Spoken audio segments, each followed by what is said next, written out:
Gurudev, how to stay innocent and natural when people around manipulate our words for their self interest, especially in the workplace?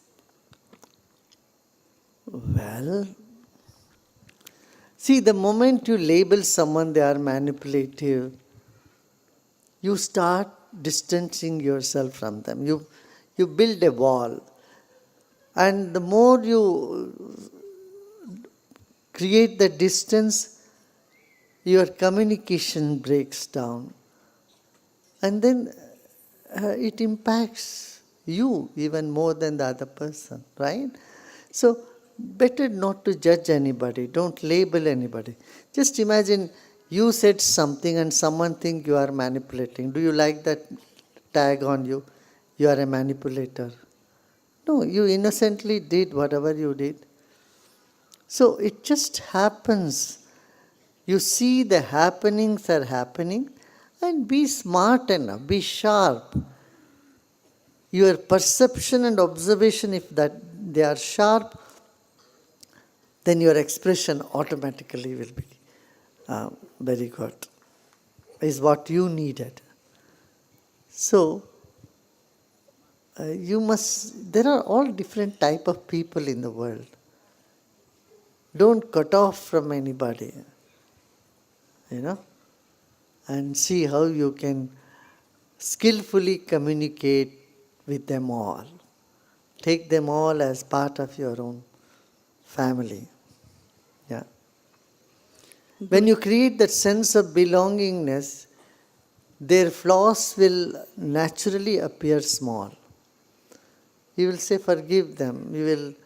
You won't mind them. Just imagine your own brother, your own sister, your own child, your own daughter or son start behaving like the one you are mentioning about your colleague. How do you view it? You will say, it's okay. It's just, not in a good frame of mind. Or people are insecure, so they behave like that. So when you objectively see things as they are and not get emotionally embroiled in it, you'd be able to handle things much better. Gurudev, men don't seem to have a problem taking orders from men, but there's a resistance when leader is a woman. How can women navigate this challenge? I think you're talking about the bygone decade or era. Today that's not the case. Men are so used to taking orders at home, so they don't mind taking orders in the workplace also. It's changing a lot, I tell you. In the last 10 years, you find a sea of change in that prejudice against gender, which we have seen, several decades back. We have seen that a lot of prejudice were there. Gurudev, I've spent most of my time trying to fix flaws in my personality and trying to become a good person. Does personality become a hindrance to spiritual evolution? No, come on now. For God's sake, don't try to fix your personality. Just be natural. You are trying to be perfect is your problem.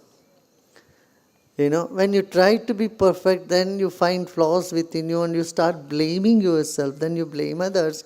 And this ping pong keeps happening. So when you blame yourself, you are ready to blame others. If you blame others, then you are preparing to blame yourself. So take life like a forest. In forest, you have everything. You have bushes, you have thorns, you have petals, you have rose, you have fruit. So life is not a trimmed garden. It's a jungle, it's a forest. Embrace it, the way it is. Are you getting what I'm saying? Yeah? And don't try to find too much perfection in you. And if you keep seeing imperfection and you want to perfect yourself, it doesn't happen, first of all. Second, it is such a big burden on you. Yeah. Gurudev, what makes God happy? God happy? God is happiness. Nothing need to make God happy. Got it? God is Satchit Anand. It is truth, it is conscious, and it is bliss. Yeah. Gurudev, we hear of so many men being enlightened, so many men are gurus, but we hear of relatively much lesser enlightened women or gurus. Why is it so? Because she plays the role of a guru all the time. Mother is the first guru, and then she is guru to her father, and then everybody else. Of course, after marriage, she tried to be guru for the husband. That becomes an issue too. So, woman naturally is a guru. Yeah. And there is vacancies for that. Lot of vacancies. You can fill it instead of why it is not there. Now there is a chance. Yeah, women are welcome to fill the vacancy.